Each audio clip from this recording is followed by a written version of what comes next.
நீங்கள் 1500லேருந்து 1700 வரைக்கும் நீங்கள் வந்து கன்சியூம் பண்ணக்கூடியவங்களாக இருந்தீங்கன்னா உங்களுடைய கரண்ட்டு பில்லு ஒரு 12,000லேருந்து 15,000 வரைக்கும் வரலாம் அப்படின்னு நீங்கள் எதிர்பார்க்குறீங்க. நீர்மூழ்கி மோட்டார் இருக்குது, ரூமில் பாத்ரூம் ஹீட்டர் வச்சுருக்கிறீங்க, 2க்கும் மேற்பட்ட ஏசி வச்சுருக்கிறீங்க, இல்லை லிஃப்ட் இருக்குது, இந்த மாதிரி சுற்றி கார்டன் இருக்குது. இந்த மாதிரி வீடுகள் இருக்கிறவங்க 5 கிலோவாட் சிஸ்டம் போடுங்க. 5 கிலோவாட் சிஸ்டம் போடும்போது உங்களுக்கு கரண்ட்டு எவ்வளோ வரும்? ஒரு 17,000 18,000 அளவுக்கு கரண்ட்டு வர வேண்டிய இடத்துல வெறும் 700ரூவாலேருந்து 800 தான் கரண்ட்டு பில்லு வரும். இந்த அளவுக்கு நமக்கு தேவையான மின்சாரத்தை நாமளே 95% உற்பத்தி பண்ணிவிட்டு, அதுவும் ஈபி துணையோட, பேட்ரி இல்லாமல் ஈபி துணையோட நம்மளே உற்பத்தி பண்ணுறது தான் இந்த on grid system.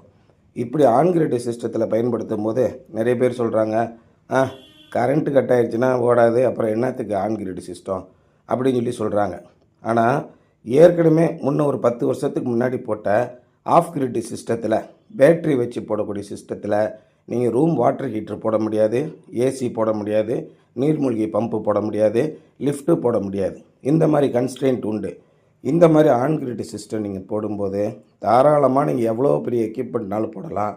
Current cut ஆகும்போது அதுக்கு நாங்கள் லித்தியம் பெரஸ் பாஸ்பேட் பாலிமர் பேட்டரின்னு சொல்லுவாங்க, அந்த மாதிரி பேட்ரி போட்டு அதில் சார்ஜிங் ஆகிற மாதிரி ஹைப்ரிட் சிஸ்டமே இருக்குது. இப்போ அந்த 5 கிலோவாட்டுக்கு மேலே வந்துடுச்சுன்னா இன்பில்ட்டாகவே MPPT ஹைப்ரிட் சிஸ்டம் வந்துடுது. அந்த மாதிரி ஆன்கிரிடு பேட்ரி சிஸ்டம் 2 கலந்த சிஸ்டமும் நம்ம பண்ணி கொடுக்குறோம்.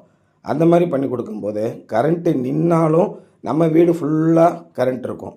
ஆனால் என்ன ஹெவி எக்யூப்மெண்ட்டு மட்டும் நீங்கள் யூஸ் பண்ண முடியாது. சாதாரணமாக fan, light, TV, mixie, grinder, charging என்ன வேணால் நீங்கள் பண்ணிக்கலாம்.